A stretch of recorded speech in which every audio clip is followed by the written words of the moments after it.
Okay, episode 4. So full of good stuff. Oh my god. This one was just full of good stuff.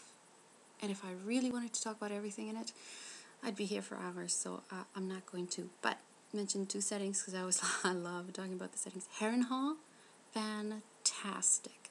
I loved it. It was bleak and haunting and beautiful, and the melted stone. So good. So good. I loved Harrenhal. It was so creepy and great. Yay.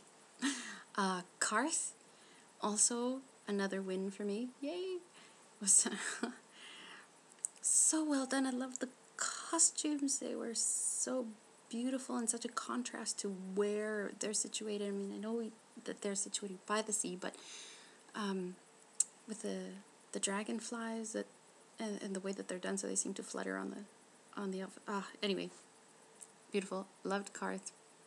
Love the costumes that were used. Just seemed like a beautiful oasis, which it is, and certainly a place you want to be. Lost in the desert. Anyway, yeah, Karth, awesome. So, some of our major players, we get some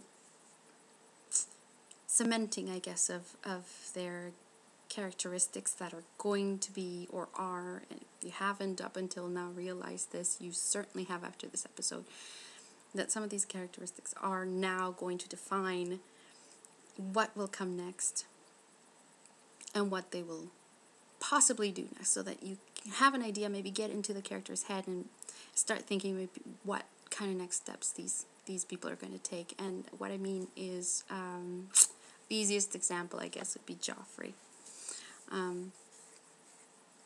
We get to see that brutal nature of his sociopathic enjoyment of other people's misery, and causing the misery. He's very fond of that. Renly and his insecurities, even though he has a lot of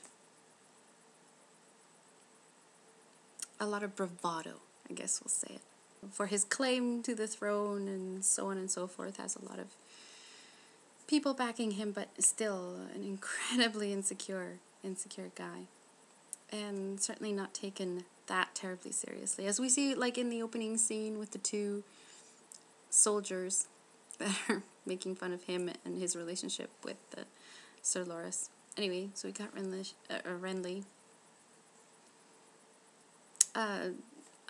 In keeping with that family, I guess we'll go to Stannis, who, yeah, there's no give to that guy. He is unbending, unyielding, not the, not the easiest guy to like. And I guess Daenerys will have to go in here too, because she shows her fire, I guess, for the first time. Takes a big chance, makes a threat, and takes a huge gamble with the lives of her life, her dragon's lives, and the lives of her people. And it pays off, but we're left in a place where we gotta wonder at what cost, really. I mean, the guy kind of vouches for her, but what's his angle, right? Everybody's got an angle. We know that. So in that same vein, I have to talk about Tyrion, of course, I do. Up until this point, he's been sort of the cynical, funny, almost like a cast-off from this incredibly powerful family that we get to know. And he's been cleaning house these last couple of episodes in King's Landing, and that's been fun to watch. But now you really get a sense that this is a character he's a force to be reckoned with in his own right. He's smart, he's cunning, he's got a great sense of timing up until this point, and you can't help but admire him and like him and just sort of be on his side. I can't help it. And obviously the example would be that lovely, beautiful trap he sets for his cousin, who is banging Cersei. to bring him over to his side and become his informant of his semi-own free will, with a little bit of blackmail. But it was great. So yeah, Tyrion. There's always, and I've said this before in I think one or two of my videos I did last year, but there's always a character or situation that really brings back the idea of this Game of Thrones, right? This great chess game that they're all playing. And like I said before, if I was going to describe how each one is doing it, we'd be here for days probably. But in this one, for me at least, it was blatant and beautifully done with Lord Baelish, with Littlefinger. Exemplary is not really the term I would use for him. It would be masterful. He goes in, we see him first with Renly, of course. And I love how he presents himself in more of a defensive position.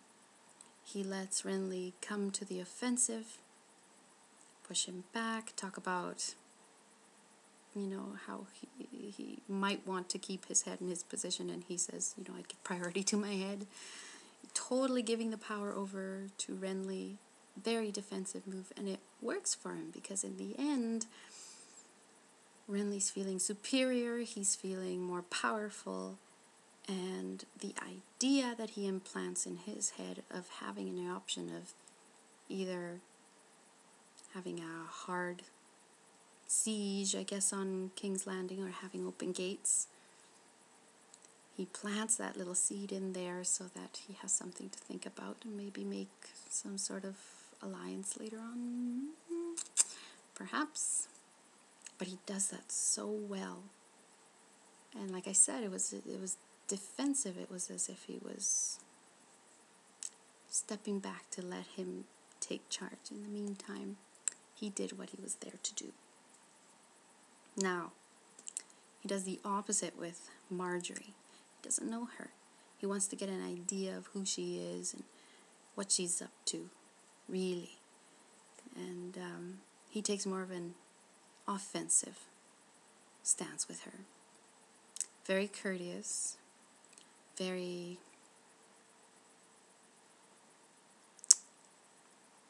courtly, I'll say, for lack of a better word. But he's constantly pushing those little boundaries with her, asking her this and that question in such a pretty way that it almost doesn't seem intrusive. But it is.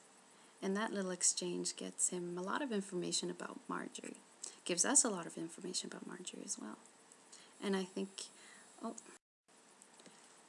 for him, that little exchange was quite beneficial. Then we get to Catelyn, which was his, or was supposed to be his priority, according to what Tyrion had asked him to do. And with her, he uses a combination of both. Comes in very much on the offensive to put her on the defensive. So he comes in very strong with the whole I used to love you and I'm still in love with you and all that stuff, which could actually be true, which is why it's so believable. She gets upset, obviously pulls a knife on him, so he retreats, lets her have the power, and then plants that seed again of her being a mother, the safety of her daughters. Yes, this could be the way for her to save her children. She has the power. He gives her this idea that she's got the way of saving these girls, that he has presented some sort of, fear for, or even affection for. And their history makes it easy for that. And what a beautiful liar he is, isn't he? Oh, how he lied so well about Arya being healthy and wild as ever, as he says to her. So good.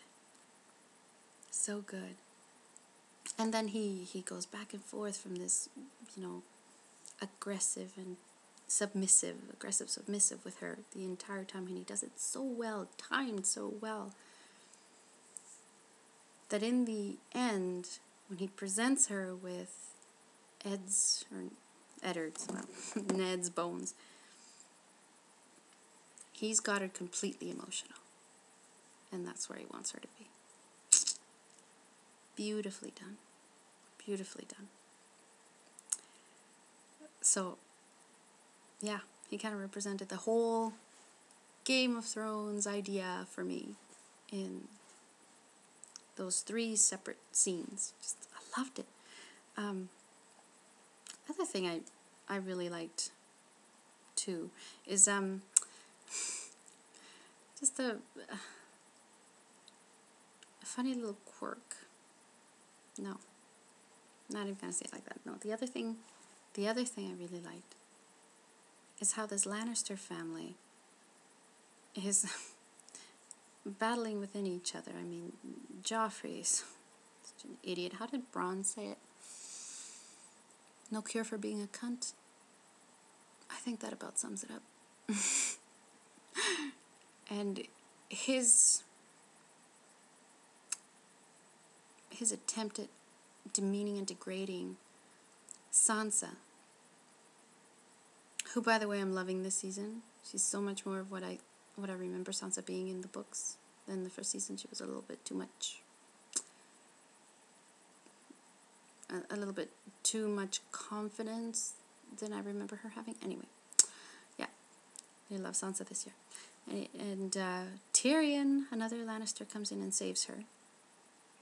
And then on the opposite end, we get to see Arya, who gets saved by Tywin Lannister. For very different reasons. Tyrion saves Sansa out of kindness and mercy, and you can see that that's true, I think. Tywin saves her out of common sense and needing a new cupbearer. I love how the Lannisters keep saving the Starks. As much as they want to kill them, they keep saving them in their own different ways. And I love how the girls are both survivors in their own very different ways and both savvy in their different situations. Excellent answers every time. Sansa giving to Tyrion, saying how she's always loyal to her one true love, Joffrey. And of course his line where he says, you might survive us yet, something like that, or outlive us yet. And Arya's response to Tywin when he demands why she's traveling as a boy, and she says, it's safer, my lord. Of course he's impressed. But yeah, get saved by Lannister. I love that. So, and then we end it all with Melisandre and the freaky dark specter thing that she gives birth to. Not going to talk too much about that because obviously we're going to see in episode 5 what's going to happen with that thing. But special effects, fantastic. Oh my god, when he grabs onto her ankle with a creepy hand and is like pulling himself out of her. So good. And I say him because I don't think that's the son that Stannis was really hoping for. But whatever. He made that bed. So yeah. Okay, that's all I'm going to say on this episode because it was so good. I could talk about it for hours. Like I said, I could just keep going, but I'm not because I have to watch episode 5 and I still haven't. I'm so behind. Okay, so I will see you next time. Bye.